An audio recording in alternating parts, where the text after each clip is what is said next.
Welcome to the Undisputed Podcast. I'm your host, Joy Taylor. We've got a packed show today. Skip, Shannon, let's get to it.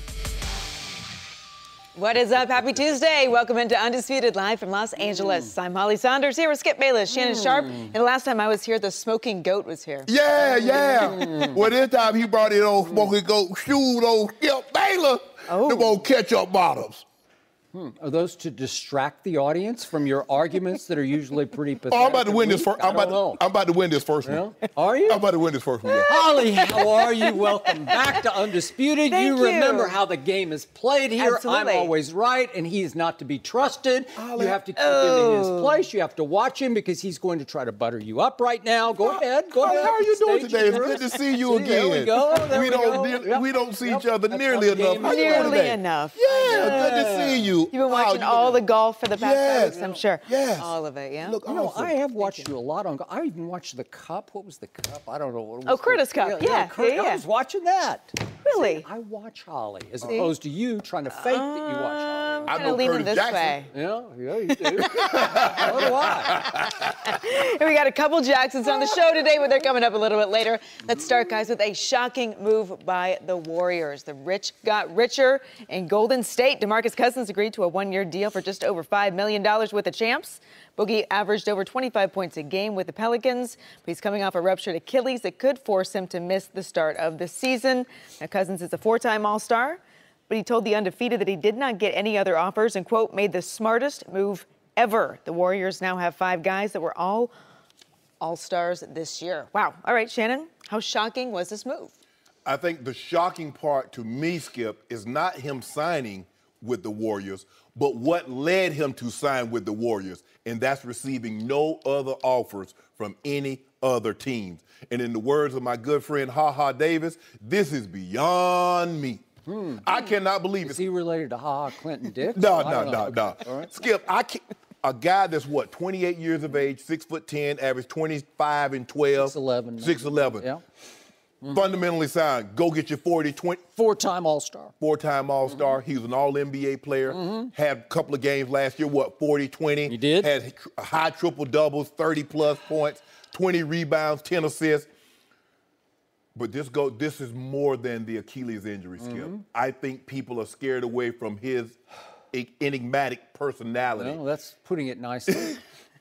It took Sacramento 5 or 6 different head coaches before they realized, hold on, we fired George Karl, we fired Smart, and we fired Westphal and Brandon Malone. Yep. But the one guy that's still here is still here, but they're gone, and we're still having these same problems. Now, of all the teams that should have been equipped to handle Boogie Cousins and to know what he's about, the Pelicans, they had him. But it seems they got better once he got injured.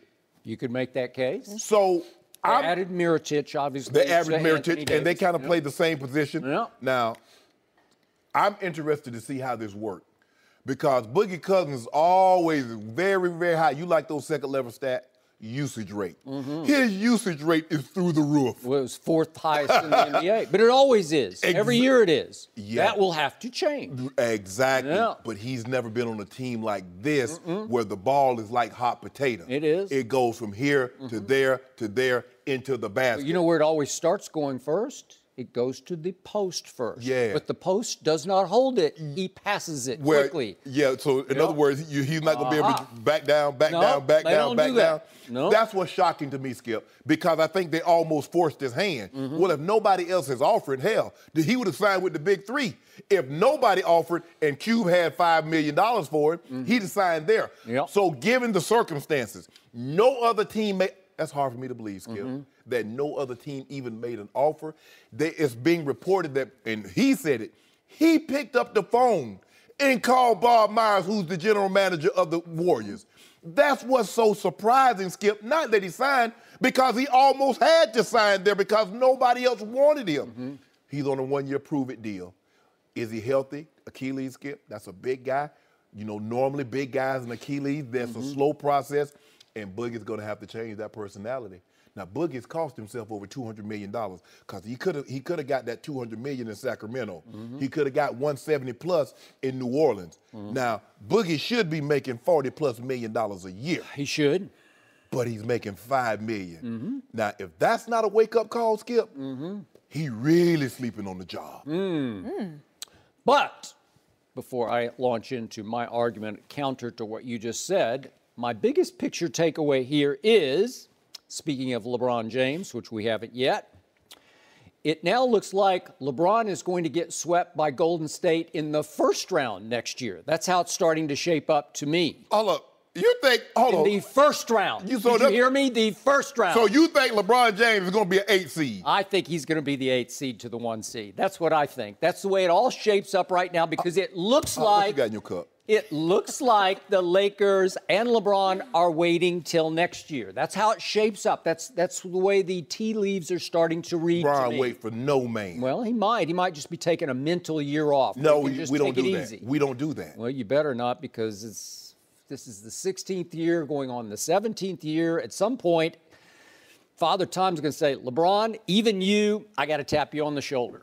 Oh, I love how Father Time is going to tap LeBron on the shoulder, but it's just going to let Tom Brady just in the fast lane. Tom Brady plays a position that will allow him to play until he's 45. You know it, and I know it. But even that as the case, so Father Time is not going to tap him on the shoulder until he's 45?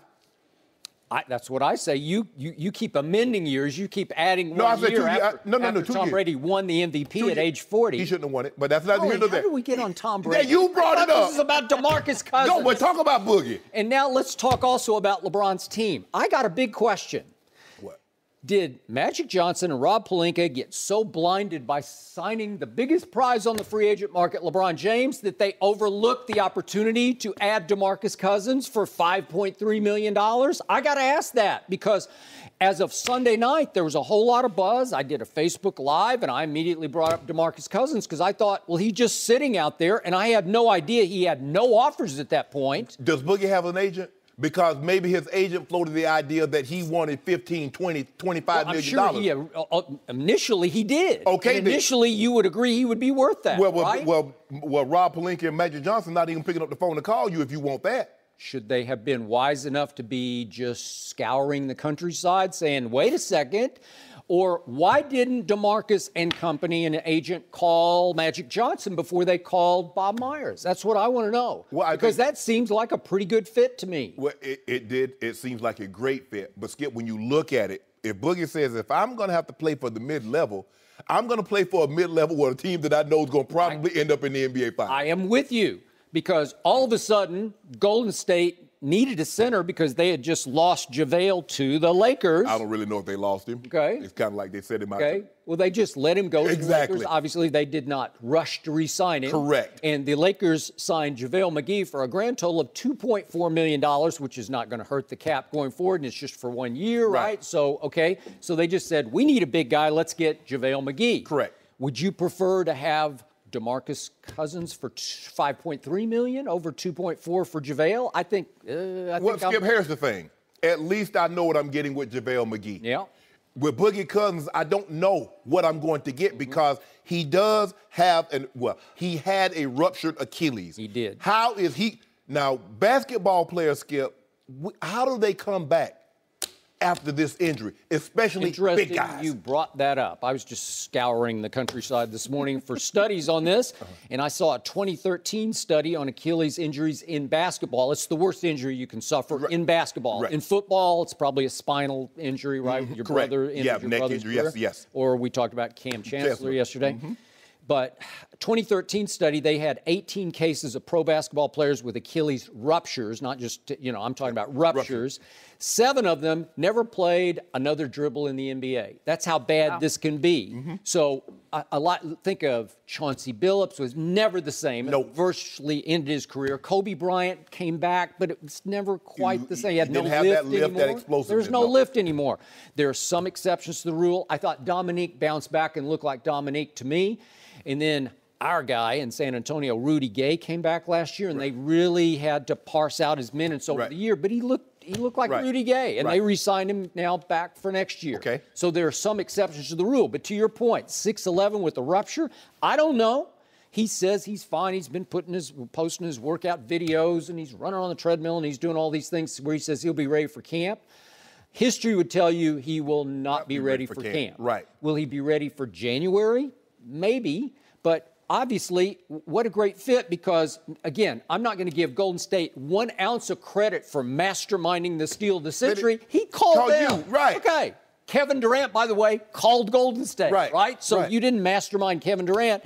He came, he knocked on your door. Correct. DeMarcus knocked on your door. Right. Because you're a really good team with a great system and a great sort of locker room chemistry and philosophy, right? Share the ball, everybody gets Very theirs. unselfish, correct. Right? Okay. So here's DeMarcus, and what a great shrewd move on his part to call Bob Myers because he needs a ring, number one, because he's 8 years into the league. Don't you? It's like Kevin Durant was 10 years into the league. He said, I need a ring. I don't need Russell Westbrook. I need a ring. Correct. And he got 2 of them, and he got 2 Finals MVPs, and nobody's ever going to remember that he left Oklahoma City high and dry. So here's DeMarcus, and he's bounced around a little bit.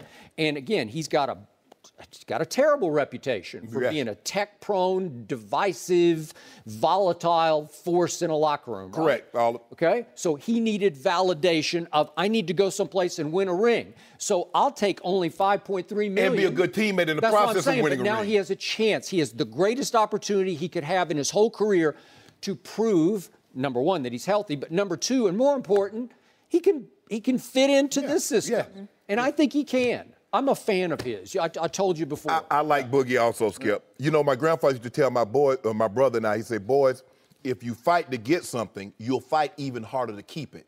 My money, my family, my reputation. Your grandfather was brilliant. Wise. Skip, he was. Skip, even though he didn't really have anything to be. I don't know where all this knowledge came from. So my money, my reputation, my family, Skip, I guard those, I protect those. The Golden State Warriors says, you know what? We fought very hard to get to this mountaintop. We're going to do everything we possibly can to make sure we stay here. Now, there will come a time, Skip, it's going to be hard for me to imagine that Klay Thompson, he loves being part of the Splash Brothers. But it's going to be hard for me to imagine that he sees Steph Curry making $42 million a year and he's making 15 and be happy.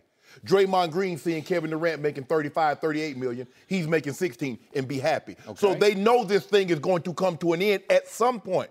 But in the meantime, as long as we can keep this together, we're going to fight, scratch, and claw. So Boogie Cousins come knocking on our door. Skip, I had no idea. I didn't even want Girl Scout cookies. I had no idea I was on a diet. I'm doing good. But the girls come knocking on my door. What I'm supposed to do? How am I to turn them away, those little faces? Sir, when was this? Lately? Yeah, I'm talking about this past Girl Scout season. What am I supposed to say to girls? Sir, would you like... And you ate the whole box. I know you. You ate the whole box. Let me tell the story, Skip. The girls come It was your birthday week. You said, I deserve Thin Mints? it. What kind do you like? Thin Mints? Thin Mint, Do-si-dos. I like Oh, yeah. I was like vanilla, just the plain vanilla. But here's the, so you like the shortbread. But anyway, Skip, so what was I... With the cream in the middle. Okay, they knock on my door, Not Skip. anymore. They say, sir... Back in the day. They say, sir, would you like to buy some Girl Scout cookies? I know. They're looking at me. What am I supposed to say? I said, well, how many you got? How many you have? I have like 14 boxes. I said, well, give me them things. I bought all 14 boxes. Oh, so you're comparing that to DeMarcus Cousins knocking on the door of the Golden State Warriors? Sir, would you take me for 5.3? Exactly. So what were the Warriors supposed to say? No. No. This Boogie. 5.3. No. Yeah. Because Kevin Durant already just saved us $20+ million in luxury tax by, okay, come on in here, Boogie. So that's what they did, Skip. So the only surprise that I see by this, Skip, and I think you're surprised, that no other team, Skip. Especially the New Orleans Pelicans did not even make an offer because guess who they jumped on? And I just tweeted about it. I was a little surprised that the Lakers said no to Julius Randle. Right. So all of a sudden, he hits the open market as an unrestricted free agent, and I had barely hit send on my tweet, and New Orleans said, boom, we got you. Right. Because they're going to pair him up across the front line with Mirotic and obviously Anthony Davis, and what a low-post force is Julius Randle. So all of a sudden, Boogie is completely expendable in New Orleans. And nobody else is even... Nobody. No one. So his market has dried completely up, and he has to crawl to the defending champions who swept LeBron's Cleveland Cavaliers in the finals. So he crawls to them, and they say, thank you, God, we will take DeMarcus Cousins. How much is it, Skip? Is it the eruption of Achilles? How much is the locker room? Or is it a combination of both? I think it's a combination of both. And it's also the fear factor of, can he fit in any system? Is he a one-man system? Right. especially into this system. I'm going to remind you, though, what is the very best Golden State lineup? It is the so-called death lineup, and they get better when they get smaller, right? Right. So if you add Iguodala in with Kevin Durant virtually playing center with Stephen Clay and Draymond, obviously, well, that's it when they're at their best. So how many minutes will DeMarcus actually get next year in Golden State? I don't know. 20? But here's the thing, Skip. In order for him to show that, okay, I'm Boogie Cousins, he also needs stats. Okay. You can't be... People are not going to give you $30 million if you averaging 14 and 8. That's just not going to happen. Reportedly, he was told right away, there are going to be some nights when you're going to get 5 shots, period, end of story. So your 32% usage rate. Ooh. Yeah. I mean, 5 shots. Okay. But guess what he averaged last year for the New Orleans Pelicans prior to January 26th when he ruptured his Achilles? He was averaging 5 assists a game. Yeah. That's extraordinary for a big man. 5 assists a game?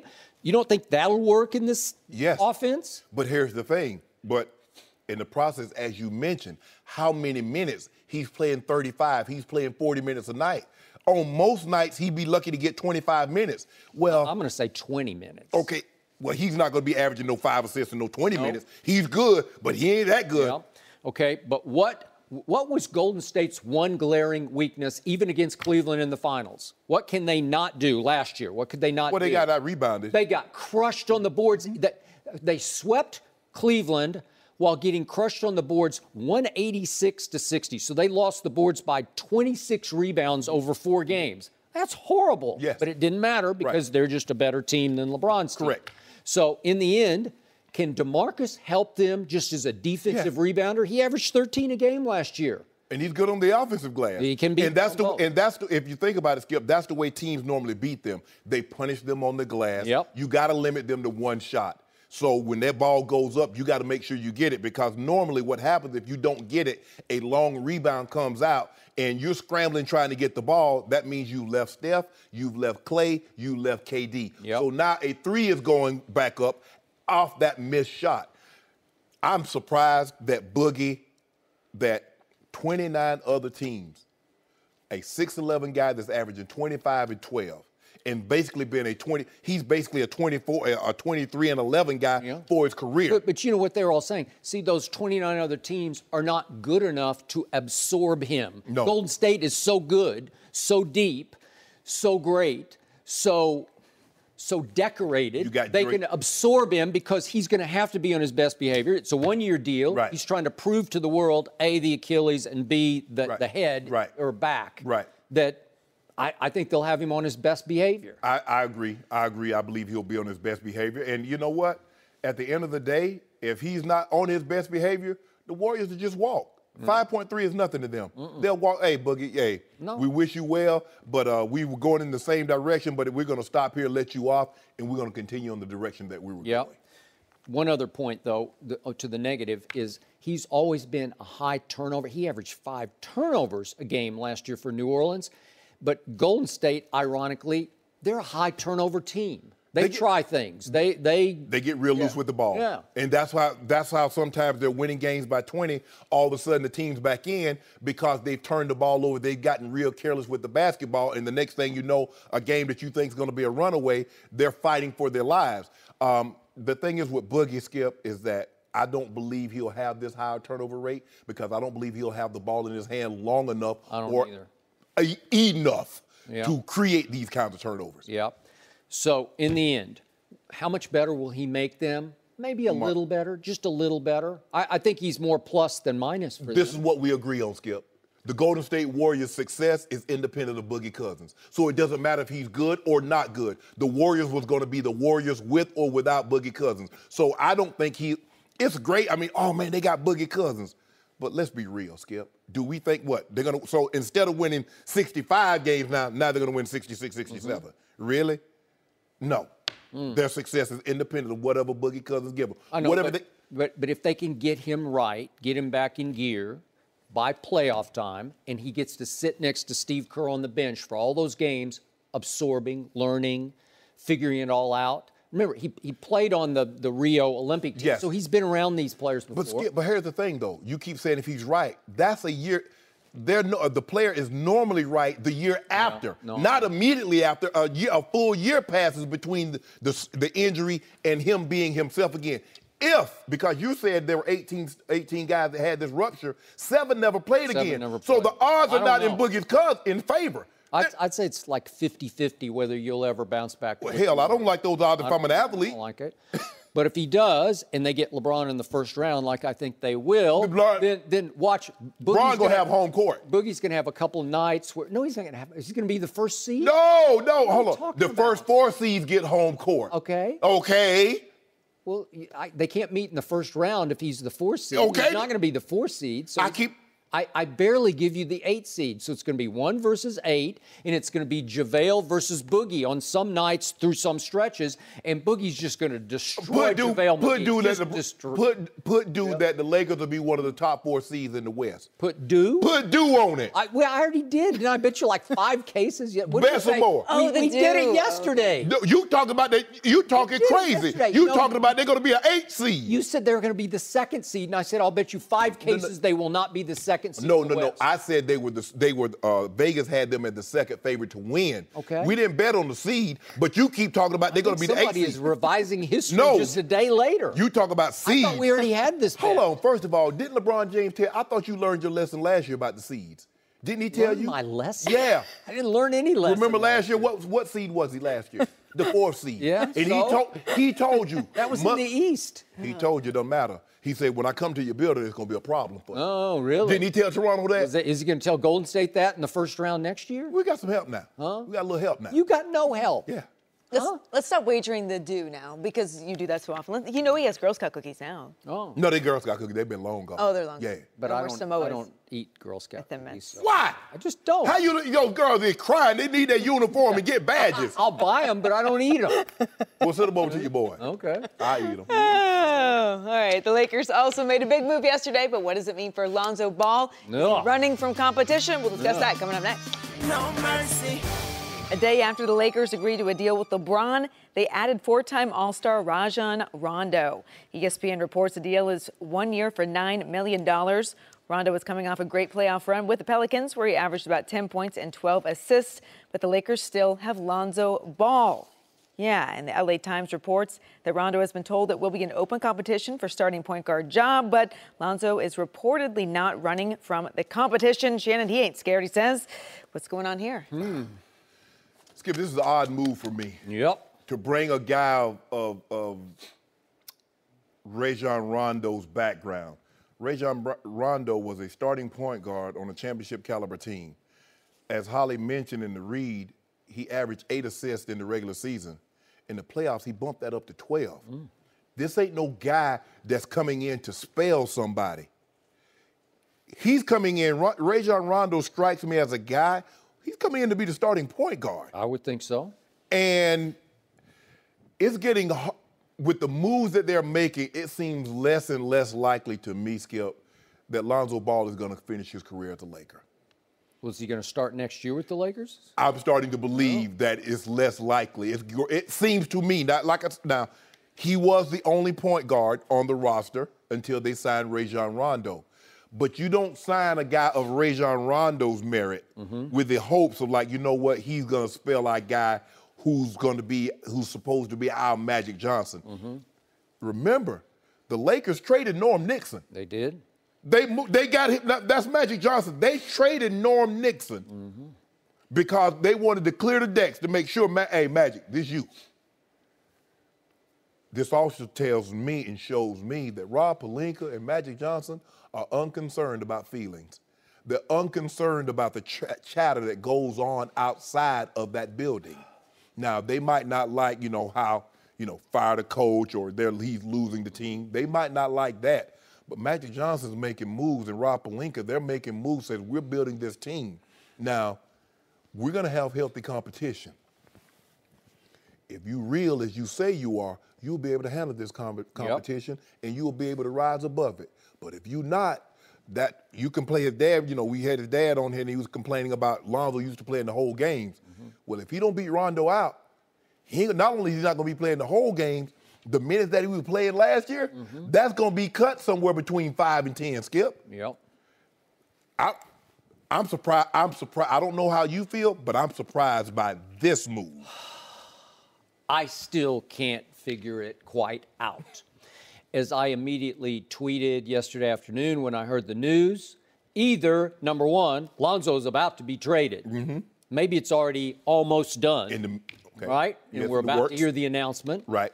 Or, number two, LeVar Ball is about to be furious because, to your point, the last time we had LeVar right here at this desk on Undisputed, which was June the 12th, once again, he ripped away at Luke Walton for the way he substitutes for his son Lonzo because it comes quickly and sporadically. And I told LeVar, I don't like it either because he'll yank him mid-first quarter almost every night, and then he'll sit him until mid-second quarter. Right. And to LeVar's point, it does tend to break the kid's rhythm. Has he earned those minutes? That's debatable to this point. But let's listen to what LeVar told us on June the 12th. They got to figure him out. He's trying to figure them out on the fact that going up all through his life, he's always played the whole game. So the in and out, and when he's sitting there, how you can take control of the game, and he know how to win. Yeah.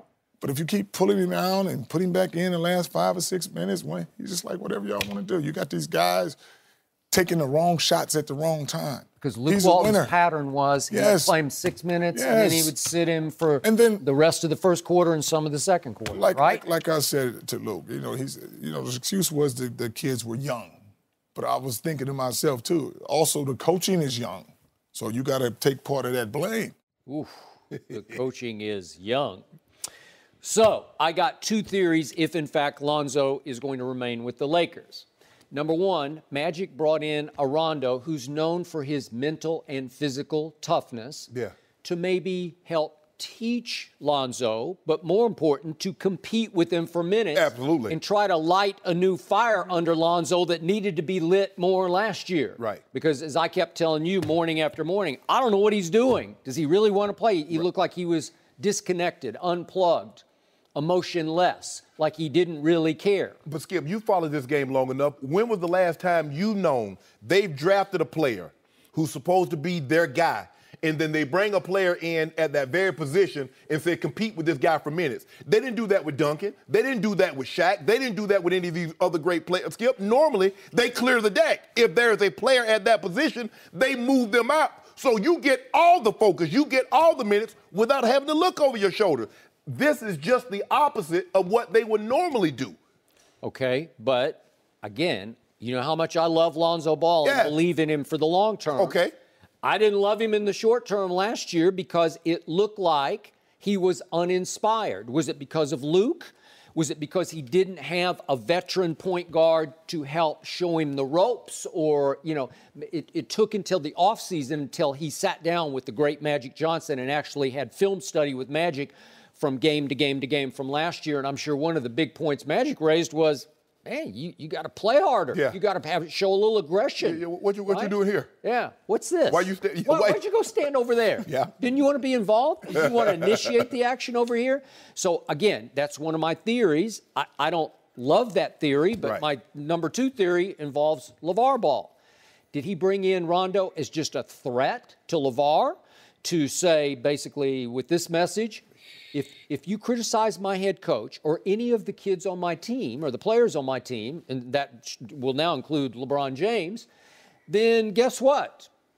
I'll play Rondo instead of your son. Like he's going to hold him a little bit more accountable. Like you need to button up a little bit here, button your lip up a little bit and stay between the lines, because if you don't, I'll just go with the other one, because you cannot attack and divide my locker room. No. And that's what he did last year. Yeah. Remember, he called out Luke Walton. He said they'd quit on Luke Walton, and that was about a month into the season. He criticized Julius Randle as well. Remember that? And that's so hard for a player to have a parent or a significant other talking about what's the head coach or players on that team. Skip, because you kept bringing up the point. We all know where it's coming from. Yes, it's coming from Lonzo. Exactly. So you walk into the locker room, guys looking at you side eyes, and then he making rap videos. He talking about Kuzma. Yeah. Now Magic Johnson has sent the word out. Say, hey, bro, y'all need to keep that down. We talking about basketball. This ain't no East Coast, West Coast battle. This ain't no Big N Tupac, what y'all think y'all got going on. So y'all need to squash that foolishness. Skip, this is not. I'm baffled. I'm sure this, as you said, this makes no sense to me. I can't. You want to bring a point guard in? Okay, fine, but not that guy, Skip. No, I agree. So, do I believe that LeBron James highly respects Lonzo's potential in the way he approaches the game of basketball? IQ, vision, unselfishness. Do I believe that? Yes, I do. But do I believe that in the end, LeBron would like to go forward and battle with Rondo over Lonzo? You better believe I do, because what does he always say? Give me those who have been there and done that, right? He want a proven commodity. We know, this is what we know about LeBron James, Skip. All that potential, because guess what? He says, give me Kevin Love, because I've seen Kevin Love do it in the NBA. Yeah. Y'all can have Andrew Wiggins. Y'all can have the other guy. I want guys that are battle-tested, been there, done that. Skip, because when rubber met the road, what lineup did they come out with? They came out with the lineup that had been there, tried and true. They went back to Tristan Thompson. They went back to JR. They went back to Kyle Korver. Those guys had been there and been in the battle. So all this other stuff, back and forth, potential. Ooh, guys, athletic. Ooh, he shows potential. When the rubber needed to meet the road, LeBron James said, hey, give me those guys. And so that's what they're looking at right now. He might have unbelievable potential down the road, but this is what LeBron James knows. He's going to battle against Rajon Rondo. Against him. Not with him, but against him, so he got to see it up close and personal. In one playoff game, he had like 44 points. Yeah, remember what they call him? Playoff Rondo, which is why his stats jumped up so high. By the way, he can't shoot a lick during the regular season from three, and in the playoffs last year, he made 8 of 19 threes for 42%, because that's playoff Rondo. That's the guy LeBron wants in his foxhole going into the playoffs. Remember, he dislocated his elbow in the game, Skip? I do. And he stayed in the game. They popped it back. He's tough, man. He's tough. Tougher than wet leather. So Bron want to go to work with something, go to battle with something. But he's also 6 feet 1 inches tall, and Lonzo Ball is 6 feet 7 inches tall, and almost led this team in rebounding. But he played like he's 7 foot tall. Rajon Rondo a battle. Well, he will. No, I give you that. Again, to your point, in the end, it makes no sense unless Lonzo is about to be an ex-Laker. That's all I can figure out. No mercy. Next up, we're talking about LeBron. He's come to L.A. after agreeing to a 4-year deal. But let's go next level with this. Black Sports Online is reporting that LeBron is, quote, in it for the long haul in L.A., but he could retire if he wins a championship with the Lakers. Shannon, okay, this is more whispers than a real report right here, but could you see this happening? Skip. So let's just say, let's do hypothetical, since we seem to be the theme this morning. Skip, if he wins a title in year 1, we think LeBron James is retiring? Of course not. If he wins a title in year 4, well, Skip, that's going to be 20 years. Well, then that's an extreme possibility. Okay. But we heard less than a month ago, LeBron James said at the podium, and they were asking him what is his crowning achievement? What would he most proud what would be his most proudest accomplishment? Right. He said, playing on the same court with my son. Now, unless Bronny turns 18, 19 in the next year, LeBron James isn't going anywhere, because in the back of his mind, he wants a Griffey Sr. and Griffey Jr. moment, being on the court with his son. Now, we don't know if that's going to happen, but Skip, it's hard for me to believe that LeBron James would win a title in year 1 and leave. Now, you win year 4, Skip, that's 20 years. Okay, yeah, that's an extreme possibility. But to make it seem like, well, you know, if he gonna hit y'all with the deuces if he were to win a title, no. LeBron James, he's still playing at extreme high level. He is. Very few guys, Skip, play at this level, win a title and walk away.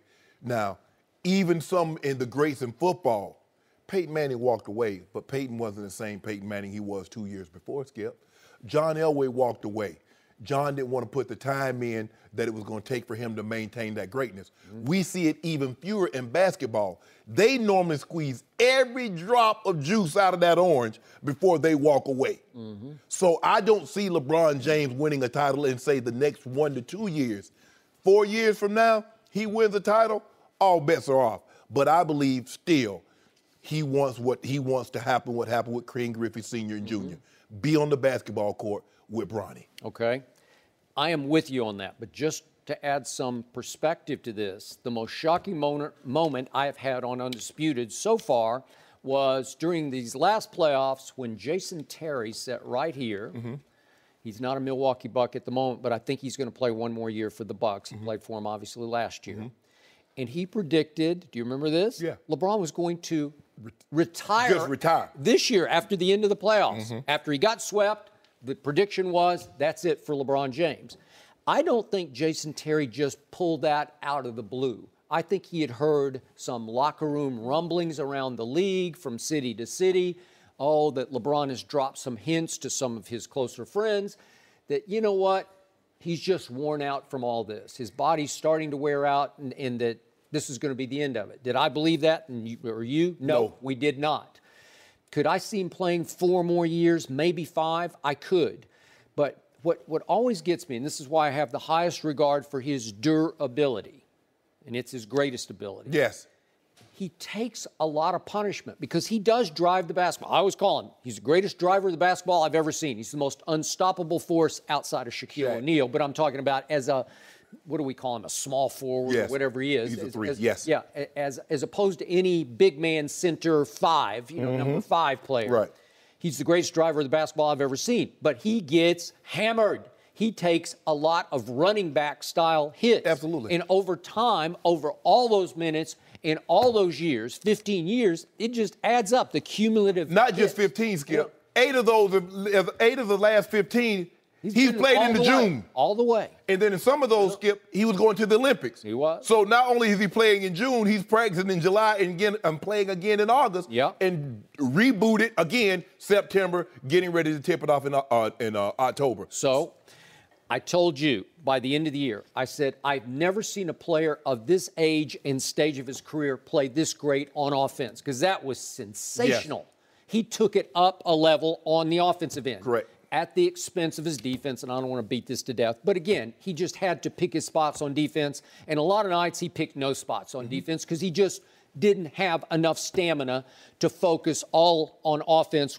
and play some defense. He just couldn't do it anymore. Right. And the Lakers are going to have to be careful with that because there are some nights he can be a liability where he plays one-man zone on defense and just stands under the basket, and his man roams free at the three-point line. And if he gets a hot hand, see Boston series, you're in some trouble because Jaylen Brown's going to just stand out there and just riddle you with threes if you don't get out in his face, and he's not going to get a hand in his face. So the point is, going forward, how much more beating can he take? And that's why it smacks to me of next year like he committed to L.A. with no assurances, no guarantees of any superstar or even star help, right? Yeah. At this moment, we don't know what he's got. As you get older, what do? What do normally older people do when they retire? Where they go? They don't retire to Minnesota. They don't retire to... Yeah, okay, then. They go to Florida, they go to California. They do. So as LeBron is aging, what is he going? Sunshine. So can we call this semi-retirement? No. Semi? He ain't semi nothing. Well, that's what you just suggested. No. Yeah. In the waning years, Skip, he just... Instead of just, all of a sudden just packing up like Jed Clampett, just all of a sudden moved to Beverly Hills, he just gradually did it. Now, there's no guarantee that L.A. is his last stop. Yep. We on a mission. We trying to accumulate championships. We are on a We mission. are. We We are. Yeah, we're a package deal. Okay. And now he's come with you to Los Yeah. Angeles. Right? Now you're neighbors. I'm looking to move. Yeah. Are you? Yeah, I'm in the I hope not. I'm getting, Very scared. I'm in the Harmony Hills. I need to get closer to Brentwood. Oh, you want to get closer, but you don't want to move out of L.A. No, I'm not moving out of LA. You're suggesting this is not LeBron's last stop. No. I will be, we will be moving from a distance. We're going to have a long distance relationship. Because if he move on, I'm staying. Oh, you are? Yeah, I'm staying. Unless you're going to do it remote from New York. No, we might do it remote, we're going to do a couple of remotes from Staples. Well, are you suggesting it's from Staples? Yeah, I'm going to do a couple of remotes that at the game. Stay up all night and do it from Staples. Yeah. That's fine. The only stage he has not graced with his presence so far is Madison Square Garden. Are you suggesting that could be his final stop? Well, considering that he went back and played for Dan Gilbert, it should be no problem for him playing for James Dolan. Although now they're saying James Dolan looks like he could be on the way out. So could that clear the deck? Hold up, he selling? He ain't selling that team. There have been suggestions that seems to be. That's his baby. That's his identity. I don't know. He ain't selling that team. Well, whatever. So are you suggesting that's a possibility for the end of his I just career? think the thing is, look, LeBron, he said Cleveland was going to be his last stop. everybody like, there's no way he can leave again. He can't go to Miami and then come back and then leave again. LeBron said, watch me. Yep. When I don't feel you fulfilling your obligation, surrounding me with the necessary tools I need to dig, to keep climbing this mountain, to get the titles, I'm going to bounce. Now, this is one thing we know about Magic Johnson. Magic Johnson's a winner. He won at basketball. He won at business. He did. He winning at life because nobody expected with that diagnosis he got in 91 him to be here in 2018. I am with you. So Magic Johnson is going to put the necessary pieces right because he knows what it takes in order for you to win a title. So, but I don't foresee me and Bron. The problem with Magic Johnson running the Lakers is he can't run the offense. He can't actually play, right? Yeah. Okay, so in the end, I'm going to say it one more time. Bottom line for LeBron James at this stage of his career, the only way he's going to win another championship in Los Angeles is if next year Kevin Durant says, okay, I've won enough at Golden State, I'm going to Staples. That's the only way. I don't see it any other way. Why? Because then you would weaken Golden State. You could tear them completely apart. KD might just weaken them just by walking away and going someplace else. Okay, he might turn around and go back to OKC. Well, he might, but again, remember, Kevin Durant signed a 1-and-1, so he's only back at Golden State for effectively one more year, and then he has an option for the next one, right? Yeah. Okay, so again, people close to Kevin continue to tell me that he's still seriously considering. He's going to keep an eye on Los Angeles and see how it plays out, see what they begin to put around LeBron, and see if he could be the missing link there, just the way he was in Golden State, to put them over the top. Kevin Durant is the missing link anywhere. Well, it doesn't matter. L.A. I'm with you. L.A., Sacramento. I mean, when he's the second best player, Skip. He's 7 foot tall. He can handle the ball. He can shoot the three. He's a great free throw. Hey, he's fundamentally sound. I think you just described the best player. No, stop. See, I think you just did. You see what I'm saying, Holly? Holly, this is where Skip and I part ways. I try to be courteous normally, and I'm receptive to his courtesy. But then he goes out on a limb. He just starts saying stuff that just makes no sense. You know Kevin Durant is not the best player in the world. You know this. You just want to get my blood pressure. I ain't going to do it. By the way, I'm not going to do it. No. Courteous, that's like an oxymoron. Nope. I'm not going to let Skip get my blood pressure up there tomorrow. I took my 5 milligrams. You're intaking more sugar? Why do you do this to yourself? See, I thought you were getting in shape. Let me tell you what I do. Let me tell you. Every morning, before I go to work, come to work, I take 10 milligrams or don't mess with me. That's the only way I can deal with Skip. I can, Skip, because, man. Is that black market, don't mess with me? No. Because Skip. Dave's Pharmacy. Skip's. Would you test positive for that, right? No, I ain't going to test positive for that. I think you might. I'm going to test positive for some chicken wings. I'm going to test positive for chicken wings and some waffles. That don't mess with me, you have to inject that. So No. Ain't no. Skip this phone. Hey, speaking of that, Cam Newton is trying to get a little piece of that and released a pretty shocking new video. It's not G-rated or PG or PG-13 even, maybe even R. We'll discuss that coming up next. No mercy. All right, let's get to the NFL for a minute. Cam Newton is staying motivated this offseason. You can call it something like that, I guess, motivated. And he posted a profanity-laced message on Instagram trying to motivate everyone else. See if this gets you pumped up. I want to get something straight. Like, when I'm showing you these clips, like what I'm doing, I'm not doing it just to show face. I'm showing this to get your ass up off your ass and do some. You feel me? That makes sense? Okay, all right. You feel him? I mean, what is going on here? Is this a bad look for him? It's not a good look, Skip, because I believe Cam could have been just as impactful in his message without using the profanity. Sure. He could have said, guys, when I post these things, this is not only for me, this is also for you, to get you motivated, to get you up off your couch, to help you become the best you that you can become. Cam Newton has a son, and in, say, 15 years from now, he's going to have a favorite athlete. Would he want his son listening to his favorite athlete say something like that? That's the question, because if you're comfortable with that, okay then. You're going to be comfortable with Cam Newton. I just think the thing is that, and people are like, well, he posted that on, but it's for public consumption because he's on social media, he's trying to build his brand. This is a part of who Cam Newton is. Like, look, public, consume this. Be careful what you put out there, that's all I'm saying. I just believe he could have been just as effective, just as impactful without the profanity. That's it. So, just to be fair, just for perspective, I'm going to point out before I give you my opinion on what Cam posted, and I'm going to remind everybody that in Tom versus Time, featuring Tom Brady, he dropped an MF. Remember? He did it in the competitive vein of he was trying to argue in favor of pliability and how he's beating the system to be able to stay healthy and strong at 40 going on 41. Right. And he said, I can still, and he was doing it, you know, competitive juices flowing, and he said, I can still fire that. MF. Got it? Yeah. Okay. Well, what will his kids say about that? I don't know. That's the same question. They were like, Daddy, why? I'm sure they will ask, Dad, why are you saying that? And I'm sure Tom would not like his kids to consume something where those words would be being spoken. And if those words were spoken by his kids in his home, I don't think Tom would like it, and I don't think Giselle would like it at all. Absolutely not. Okay. Does Tom Brady use those words in the heat of battle? I'm pretty sure he does. In the locker room, I'm pretty sure he does. Is this the real Cam? Was he just trying to get realer? You know, was he trying to show you, hey, the gloves are off now? Remember, there was a turning point incident for him when he had an exchange with a female reporter last year, and he lost his Dannon commercial over it. Remember, I don't want to go into the gory details of it. You got picked it up. Yeah, my Dak jumped all over it. Along with 14 other ones. Got 14 commercials. A little disturbing to me. I'd like to see him concentrate a little more on playing quarterback before he takes on more commercials. But the point is, it felt like there was some shift in Cam at that point.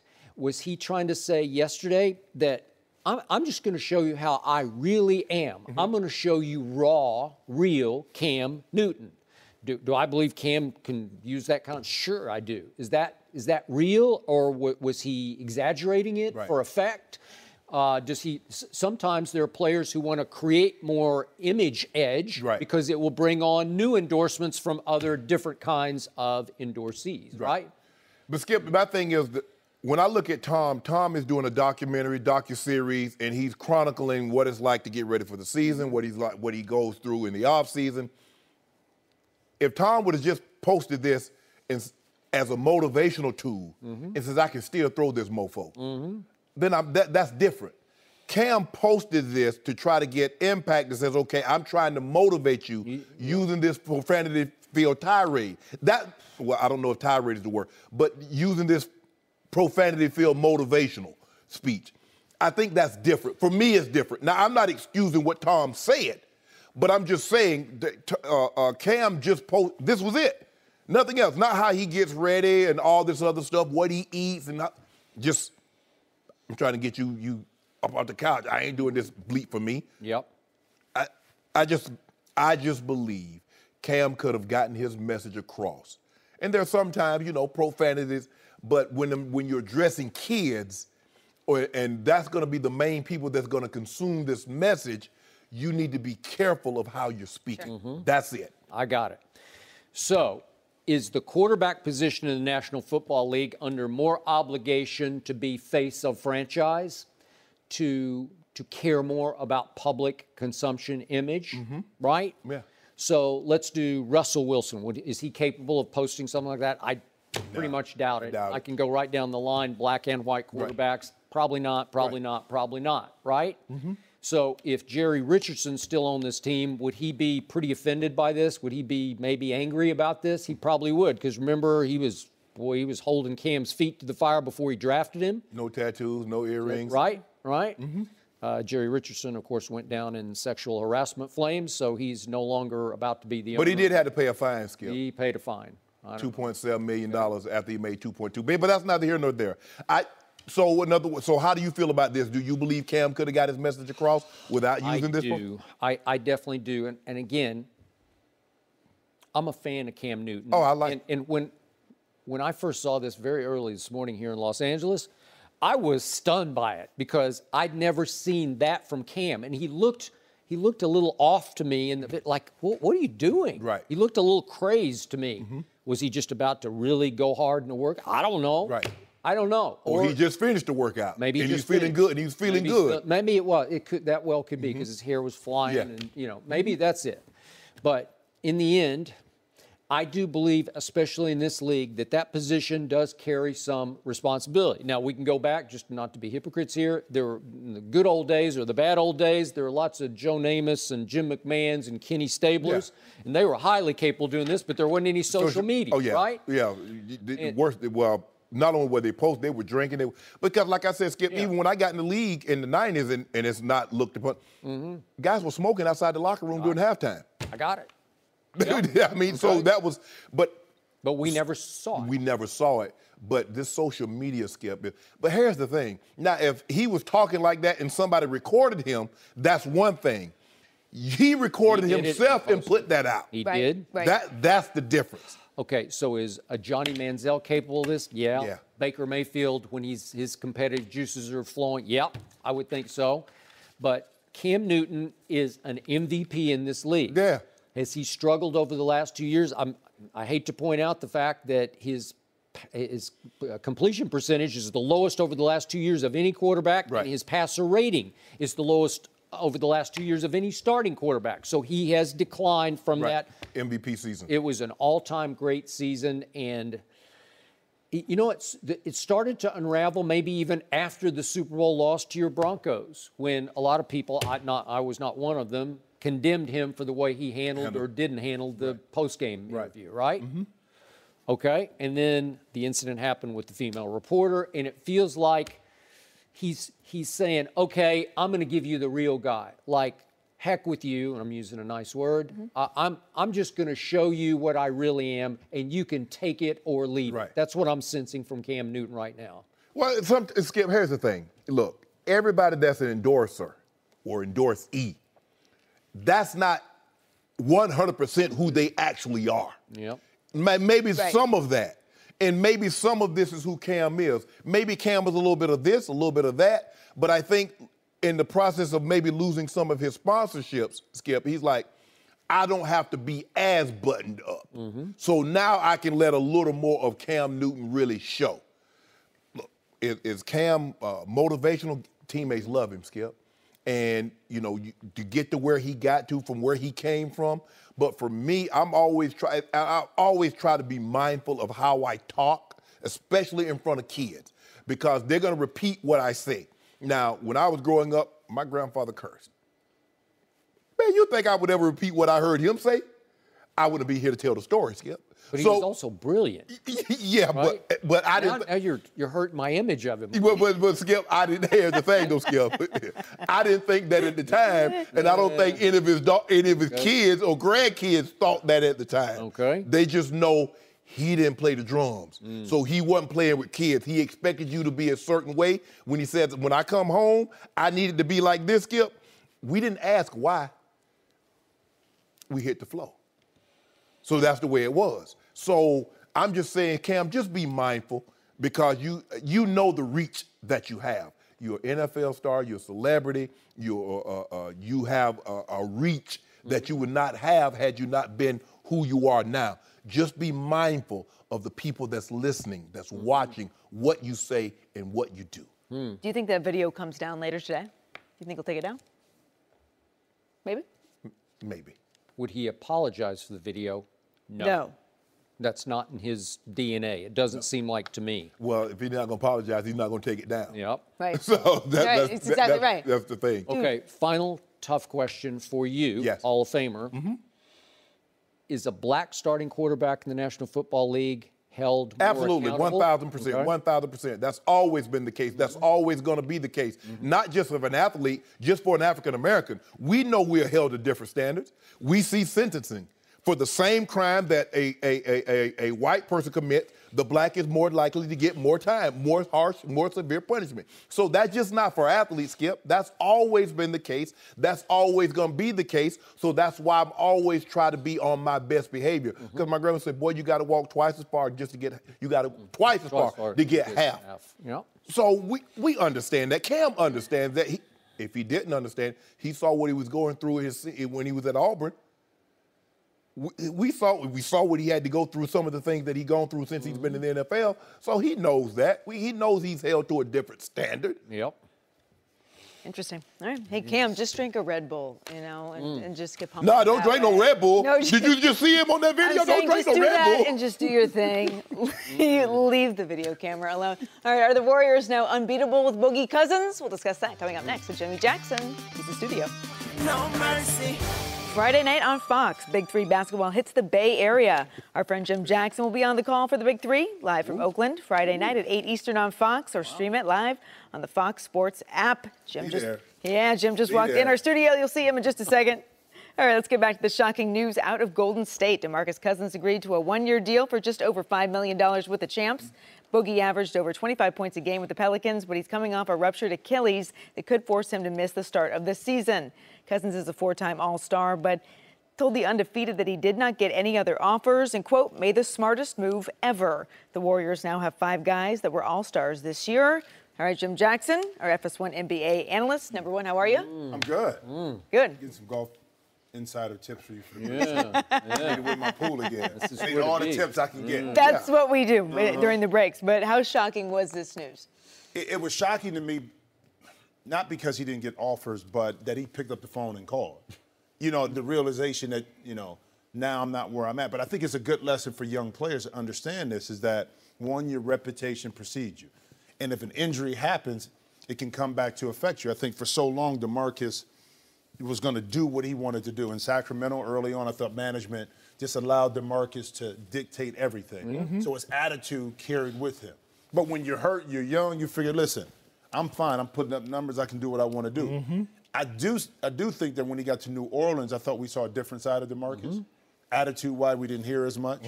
But then the injury comes, and a lot of teams that are out there now are looking like, okay, we know what he was in the past. He's coming off an injury. He's a big man. We're not going to commit to a long-term deal, which he wanted. So DeMarcus had to do the smart thing and say, listen, I need to play.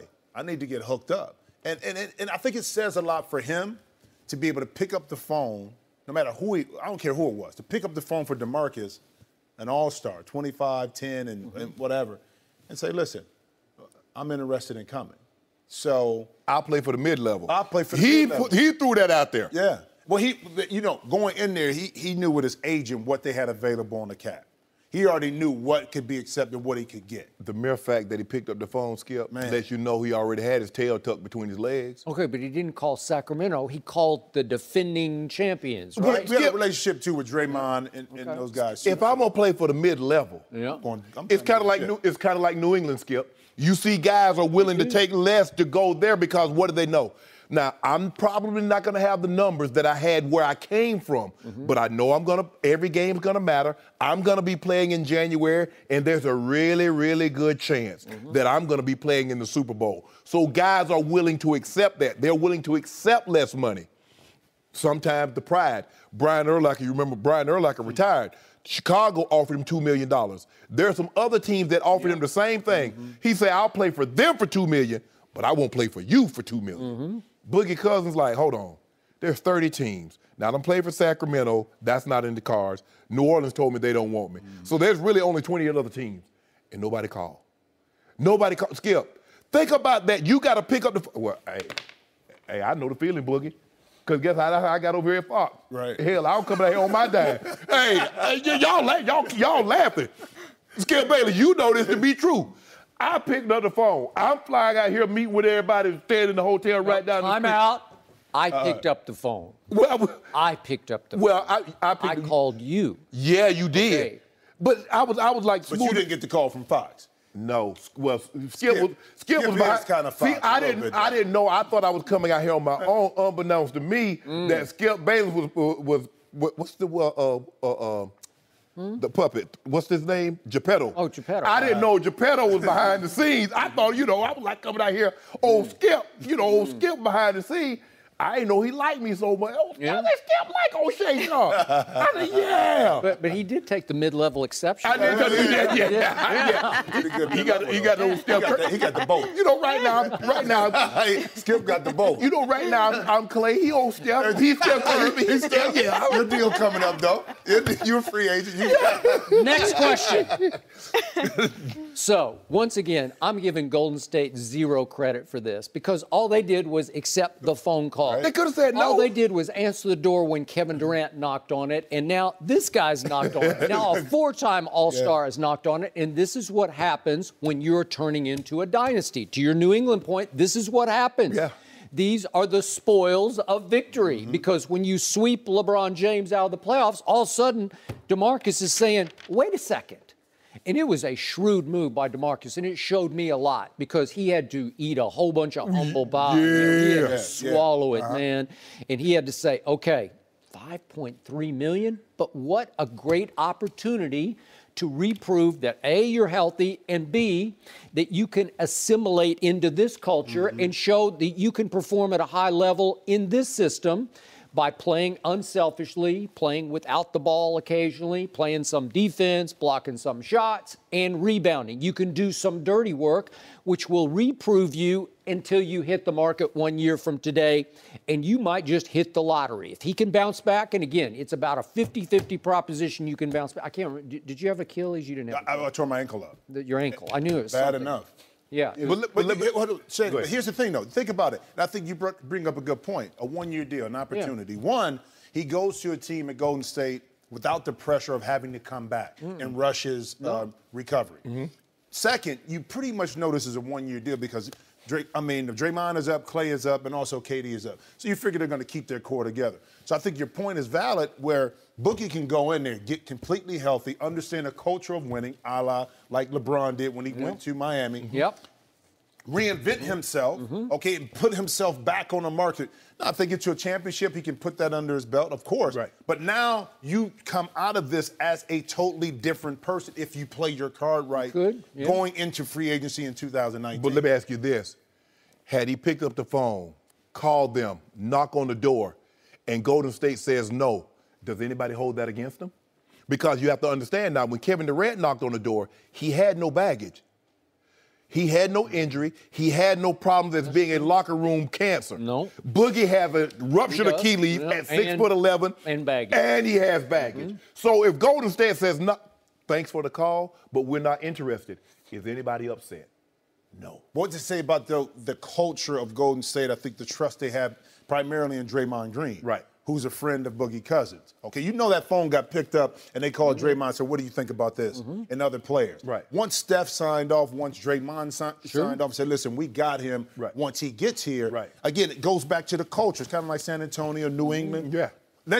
We get him in here, I think we'll be just fine because he'll conform because we played with him in USA basketball. Right. It's almost like, now again, Carmelo was a little bit different because he wasn't playing. But when Carmelo, guys looked at Carmelo a lot differently within the confines of USA basketball than they did as an individual with New York or with Denver. So time will tell. But Boogie, to pick up the phone and make that call, again, as an athlete, and you know too, with an ego perspective, I didn't put up big numbers last year. You should be calling me. That's a big pill to get down. A big pill. I mean, that ego and that pride pill, man, you got to drink a lot of water to get those down. But you have to deal with this too, though. Think about this. It's not just now. Throughout the course of the year, even though when he starts to play, you sold out.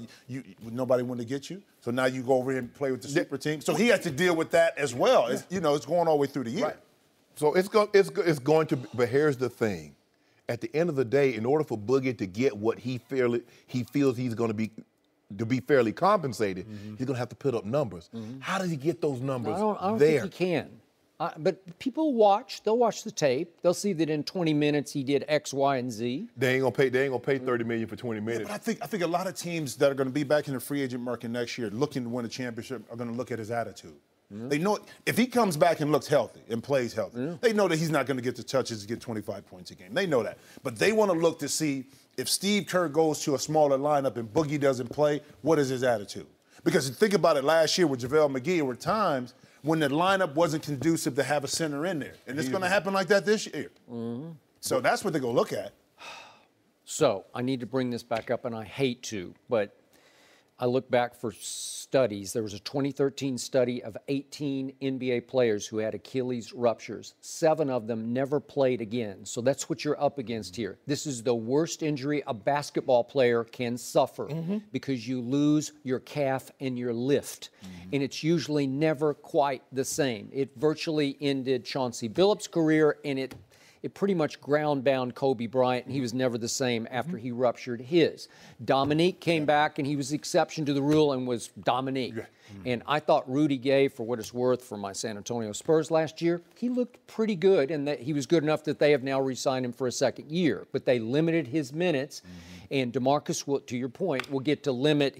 I'm not sure they will even let him try to play until January, and he's going to spend a lot of time sitting next to those assistants and Steve Kerr on the bench, just soaking up knowledge. This is how you do it at the highest level. But what about this? What about the group of people that's over here says, you know what? Yeah, he's on his best behavior because he's making 5.3. Yeah. I give him $120 million of my dollars. Is he going to be on his best behavior?